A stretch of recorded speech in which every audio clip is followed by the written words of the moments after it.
Hello guys, வணக்கம் and welcome back to சிறப்பு media 2.0. இந்த வீடியோவில் நம்ம எதை பற்றி பார்க்க போகிறோம் அப்படின்னு பார்த்தீங்கன்னா, பிக் பாஸ் சீசன் 7ஓட கடைசி வாரத்துக்கான 4வது நாளுக்கான காலை நேர அன்அஃபிஷியல் ஓட்டிங் முடிவுகளை தான் இந்த வீடியோவில் முழுசாக பார்க்க போகிறோம். ஸோ இந்த வீடியோக்கு போகிறதுக்கு முன்னாடி நம்மளோட சேனலை சப்ஸ்கிரைப் பண்ணாதங்க சப்ஸ்கிரைப் பண்ணி வச்சுக்கோங்க. பக்கத்தில் ஒரு பெல்லைக்கான இருக்கும், அதையும் ப்ரெஸ் பண்ணி ஹாலில் போட்டுக்கோங்க. அப்போ தான் நாங்கள் அப்டேட் பண்ணுற ஒவ்வொரு விஷயமும் நோட்டிஃபிகேஷன் வந்து சேரும். அதை தாண்டி இந்த வீடியோக்கு அட்லீஸ்ட் ஒரு 1000 லைக்கெல்லாம் எதிர்பார்க்குறோம். ஸோ லைக்கை போடுங்க, வீடியோ பாருங்கள். வாங்க இந்த வீடியோக்கு வந்து போகலாம். ஒரு சின்ன டிஸ்க்ளைமர் நான் சொல்லணும்னு நினைக்கிறேன். இது வந்து ஒரு அன்அஃபிஷியல் போல் இருந்து வரக்கூடிய ஓட்டிங் முடிவுகள். ஸோ அதனால் நீங்கள் யாரை வின் பண்ண வைக்கணும் அப்படின்னு நினைக்கிறீங்களோ அவங்களுக்கு நீங்கள் டேரெக்டாக போய் ஹாட் ஸ்டாரில் வந்து ஓட்டிங்ஸ் போடுங்க. அப்படி இல்லை அப்படிங்கிற பட்சத்தில் அவங்களுக்கு கால் பண்ணுற மாதிரி மிஸ்ட் கால் கொடுக்குற மாதிரி நம்பர் இருக்குது. அந்த நம்பருக்கு வந்து பார்த்திங்க அப்படின்னா மிஸ்ட் கால் கொடுங்க. ஸோ அதன் மூலமாக கூட வந்து பார்த்திங்கன்னா நீங்கள் ஓட்டுக்கள் வந்து போடலாம். ஸோ அதன் மூலமாக கூட நீங்கள் யாரை நினைக்கிறீங்களோ அவங்கள வந்து டைட்டில் வின்னர் ஆக்கிறதுக்கான வாய்ப்புகள் அதிகமாக இருக்குது. ஸோ அதனால் அதுவும் ட்ரை பண்ணுங்கள் அப்படின்றதுல நான் வந்து ரொம்பவே ரிக்வெஸ்ட் பண்ணி வந்து கேட்டுக்கிறேன். இப்போ நம்பர் 1 பொசிஷனில் யார் இருக்காங்க அப்படின்னு பார்த்தீங்கன்னா, அர்ச்சனா அவர்கள் தான் வந்திருக்காங்க. அவங்க வாங்கி ஓட்டுகளோட எண்ணிக்கை அப்படின்னு சொல்லி பார்க்கும்போது 2,14,087 ஓட்டுகளாகும். பர்சன்டேஜ் வைஸ் அப்படின்னு சொல்லி பார்க்கும்போது 51.89% நேற்று இரவு நேர முடிவின் போது வந்து இருந்தாங்க. பட் இப்போது பார்த்தீங்க அப்படின்னா 51.67% வந்து இருந்துகிட்ருக்காங்க அர்ச்சனா அவர்கள். பயங்கரமான வாக்குகளை வந்து வாரி குவிச்சிட்டு இருக்காங்க அர்ச்சனா அவர்கள் அப்படின்னே வந்து சொல்லலாம். இப்படியே போச்சு அப்படின்னா கண்டிப்பாக டைட்டில் வின் பண்ண போகிறது அவங்களா தான் இருக்கும் அப்படிங்கிறதுலேயும் மாற்று கருத்து இல்லை. பட் அர்ச்சனா மேலே இருக்கக்கூடிய அக்யூசியேஷன் என்ன, அர்ச்சனா ஏன் வந்து அழுகிறாங்க அப்படின்னு பார்த்தீங்கன்னா, நம்மளை யாருமே நம்ப மாட்டேங்கிறாங்க, நம்மளை ஏதோ ஒரு ஃபேக் மாதிரி வந்து பார்க்குறாங்க, ஃப்ராடு, ஏதோ ஏமாத்துக்காரன் அப்படிங்கிற லெவலுக்கு வந்து பார்க்குறாங்கன்ற லெவலுக்கு வந்து பார்த்திங்க அப்படின்னா பிக் பாஸ் டீம் அவர்கள் சில டாஸ்க்கெல்லாம் கொடுத்து வீட்டுக்குள்ளேயே வந்து சில இஷ்யூவெல்லாம் பேச வச்சு, குறிப்பாக பிஆர் பற்றி பாட்ஸ் பற்றியெல்லாம் பேச வச்சு அந்த பொண்ணை வந்து பார்த்திங்கன்னா பயங்கர டிப்ரெஷனில் வந்து தள்ளியிருக்காங்க. ஸோ இப்போ வந்து எப்படியாச்சும் இந்த 3 நாள் ஓடிட்டா போதும் அப்படின்னு இருக்கிறேன் அப்படிங்கிற மாதிரி அர்ச்சனா அவர்கள் சொல்லிட்டு இருக்காங்க. ஸோ அந்த லெவலுக்கு தான் வந்து பார்த்திங்கன்னா மற்ற கண்டஸ்டண்ட்டோட அட்டாக்கிங் வந்து அர்ச்சனாவை நோக்கி வந்து இருந்துகிட்ருக்கு. அதுக்கடுத்து செகண்ட் பொசிஷனில் யார் இருக்காங்க அப்படின்னு பார்த்தீங்கன்னா, மணிச்சந்திரா. அவர் வாங்கிய ஓட்டுகளோட எண்ணிக்கை அப்படின்னு சொல்லி பார்க்கும்போது 67,061 ஓட்டுகளாகும். பர்சன்டேஜ் வைஸ் அப்படின்னு சொல்லி பார்க்கும்போது 15.74% நேற்று இரவு நேர முடிவின் போது வந்து இருந்தாங்க மணிச்சந்திரா அவர்கள். பட் இப்போ வந்து பார்த்திங்க அப்படின்னா 16% வந்து இருந்துகிட்ருக்காரு நம்மளுடைய மணிச்சந்திரா. ஒரு சூப்பரான பர்ஃபார்மர் தான், அதில் எந்த விதமான மாற்று கருத்துமே இல்லை. என்டர்டைனிங் அப்படின்ற ஒரு ஃபேக்டர்லேயும் ஒரு சூப்பரான பர்ஃபார்மன்ஸ் பண்ணுறாரு. அப்பப்போ டான்ஸ் செம்மையாக ஆடுறாரு, அதில் எந்த விதமான மாற்று கருத்துமே இல்லை. மற்ற கண்டஸ்டண்ட்டை கூட செம்மையாக ஆட வைக்கிறாரு. பெருசாக யார் மனசையும் வந்து புண்படுத்துறதில்லை, பெருசாக யாருக்கிட்டையும் வந்து சண்டையும் போட்டதில்லை. என்ன இவர் வந்து ஜாலியாக இருக்கிறது வந்து 2 பேருக்கு மட்டும் வந்து பார்த்திங்கன்னா பாதகமாக அமைஞ்சிச்சு. அது யார் யாருக்கு அப்படின்னு பார்த்தீங்கன்னா, பூர்ணிமா அவர்களுக்கும் அதை தாண்டி வந்து பார்த்திங்க அப்படின்னா மாயா அவர்களுக்கும் வந்து அமைஞ்சது. ஸோ இதுதான் வந்து பார்த்திங்க அப்படின்னா மணிச்சந்திரா இந்த சீசனை பொறுத்தவரையிலும் சண்டை போட்ட நபர்கள் வேறு யாருக்கிட்டையும் இவர் வந்து பெருசாக வந்து சண்டை போட்டதில்லை. ஜாலியாக ஃபன்னாக வந்து எப்பவுமே வந்து இருந்துகிட்ருப்பாரு. அதனாலேயே மக்களுக்கு வந்து பிடிச்சிருக்குன்னு நினைக்கிறேன். அதனால தான் செகண்ட் பொசிஷனில் வச்சுருக்காங்க அவரை. அதுக்கடுத்து தான் 3வது பொசிஷனில் தினேஷ் அவர்கள் வந்து இருக்கார். அவர் வாங்கிய ஓட்டுகளோட எண்ணிக்கை அப்படின்னு சொல்லி பார்க்கும்போது 48,235 ஓட்டுகளாகும். பர்சன்டேஜ் வைஸ் அப்படின்னு சொல்லி பார்க்கும்போது 11.39% நேற்று இரவு நேர முடிவின் போது வந்து இருந்தார். இப்போ வந்து பார்த்திங்க அப்படின்னா 11.51% வந்து இருந்துகிட்ருக்காரு நம்மளுடைய தினேஷ் ப்ரோ அவர்கள். ஸோ இவரே வந்து தலைமையில மண் அள்ளி போட்டுக்கிட்ட மாதிரி தான் வந்து பார்த்திங்கன்னா இந்த சீசன் அவருக்கு வந்து அமைஞ்சிருக்கு. ஸோ தயவுசெய்து வேறு யாராவது அடுத்த சீசன் வரதுக்கு தயாராக இருந்தீங்க அப்படின்னா தயவுசெய்து இவர் என்ன ஸ்ட்ராட்டஜி யூஸ் பண்ணாரோ அந்த ஸ்ட்ராட்டஜி வந்து பார்த்திங்கன்னா யூஸ் பண்ணாதீங்க. அப்படி யூஸ் பண்ணிங்க அப்படின்னா கண்டிப்பாக உங்களுக்கு பயங்கரமான பாதகமாக அமையறதுக்கான வாய்ப்புகள் வந்து இருக்குது. அதுதான் வந்து பார்த்திங்க அப்படின்னா தினேஷ் ப்ரோக்கும் நடந்திருக்கு அப்படிங்கிறதெல்லாம் மாற்று கருத்தில். ஏன் அப்படின்னு பார்த்தீங்கன்னா, தினேஷ் ப்ரோ வந்து டார்கெட் பண்ணது 1 or 2 மெம்பர்ஸை மட்டும்தான். ஆரம்பத்தில் வந்து மாயா அவர்களை டார்கெட் பண்ணார், செம்மையான ஓட்டிங்ஸ் எல்லாம் ஏறிச்சு. அதுக்கப்புறம் விசித்ராவை டார்கெட் பண்ண ஆரம்பித்தார். அப்புறம் 2 பேருமே ஒன்றுமே இல்லாமல் வந்து போயிட்டாங்க. ஸோ அதனால் இதெல்லாம் லேர்னிங்காக எடுத்துக்கோங்க. லேர்னிங்காக எடுத்துக்கிட்டு நெக்ஸ்ட் சீசன் வரவங்க பார்த்து கொஞ்சம் அடக்கி வச்சா நல்லது. அதுக்கடுத்து 4th பொசிஷனில் மாயா. அவங்க வாங்கிய ஓட்டுகளோட எண்ணிக்கை அப்படின்னு சொல்லி பார்க்கும்போது 43,914 ஓட்டுகளாகும். பர்சன்டேஜ் வைஸ் அப்படின்னு சொல்லி பார்க்கும்போது 10.42% நேற்று இரவு நேர முடிவின் போது வந்து இருந்தாங்க மாயா. பட் இப்போ வந்து பார்த்திங்க அப்படின்னா 10.48% வந்து இருந்துகிட்ருக்காங்க. ஸோ இவங்களை பொறுத்தவரையிலும் ஒரு நல்ல பர்ஃபார்மர், என்டர்ட்ரைனர், லொசுக்குன்னு நான் வந்து சொன்னாலும் கூட எல்லா தப்பையும்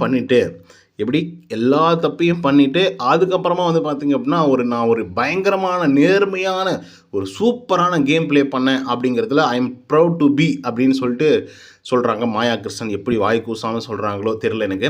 நேர்மையாக கேம் விளையாடினாங்களாம் இவங்க. சில பேரெல்லாம் ஃபேக்காக இருக்காங்க. நான் அப்படிலாம் கிடையாது, நான் நேர்மையாக கேம் ப்ளே பண்ணேன், நான் அடிச்சேன்னு சொல்கிறேன், ஸ்ட்ராட்டஜி யூஸ் பண்ணேன்னு சொல்கிறேன், எல்லாம் ஓகே தான். கேமுக்காக என்னனாலே பண்ணுவீங்களா மாயா கிருஷ்ணன் அப்படின்னு சொல்லி கேட்குறாங்கல்ல, அவங்களுக்கு என்ன பதில் சொல்லுவீங்க அப்படிங்கிறது தான் இப்போதைக்கு அந்த கேள்வி. பட் எதுவாக இருந்தாலும் உங்களோட முடிவு தான். அதுக்கடுத்தா 5th பொசிஷனில் விஷ்ணு அவங்க வாங்கி ஓட்டுகளோட எண்ணிக்கை அப்படின்னு சொல்லி பார்க்கும்போது 32,276ன்னு நினைக்கிறேன். 276 ஓட்டுகள். பர்சன்டேஜ் வைஸ் அப்படின்னு சொல்லி பார்க்கும்போது 7.24% நேற்றுக்கு இரவு நேர முடிவின் போது வந்து இருந்தாங்க. பட் இப்போ வந்து பார்த்திங்க அப்படின்னா 7.69% வந்து இருந்துகிட்ருக்காரு நம்மளுடைய விஷ்ணு ப்ரோ அவர்கள். ஸோ இவரை பொறுத்தவரையிலும் ஒரு நல்ல பர்ஃபார்மர் தான், அதில் எந்த விதமான மாற்று கருத்துமே இல்லை. பர்ஃபார்மர் மீன்ஸ் இவர் வந்து கேம் வைஸ் அப்படின்னு சொல்லி பார்க்கும்போது கேம் எப்படியாச்சும் இந்த கேமை வின் பண்ணணும் அப்படின்னு நினைக்கக்கூடிய ஒரு ஆள் தான். பட் பர்ஃபார்மராக அப்படின்னு பார்த்தோம்னாக்கா அந்த ஆர்டிஸ்டிக்காக எதுவுமே வந்து பண்ணலை அப்படிங்கிறதுல மாற்றுக்கிறதுல. ஏன்னா இதை மாயா வந்து பார்த்திங்கன்னா ஒரு மார்னிங் ஆக்டிவிட்டி டாஸ்கில் வந்து சொல்லியிருந்தாங்க.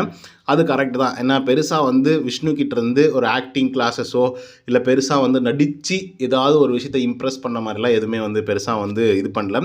என்ன அந்த டான்ஸிங் மாரத்தான்லாம் வரும்போது கூட இவருக்கு டான்ஸ் ஆட தெரில. அதுக்கு முன்னாடி ஒரு டாஸ்க் வச்சுருந்தாங்க. அப்போ வந்து பார்த்திங்க அப்படின்னா விஜய் வேஷம் வந்து போட்டிருந்தாரு. அப்போ ஏதோ 1-2 கவுண்டர் வந்து போட்டிருந்தாரு. அதுவும் அந்த படத்தை வச்சு தானே, அதனால் பெருசாக வந்து அது பேசும் பொருளாக கூட இல்லை.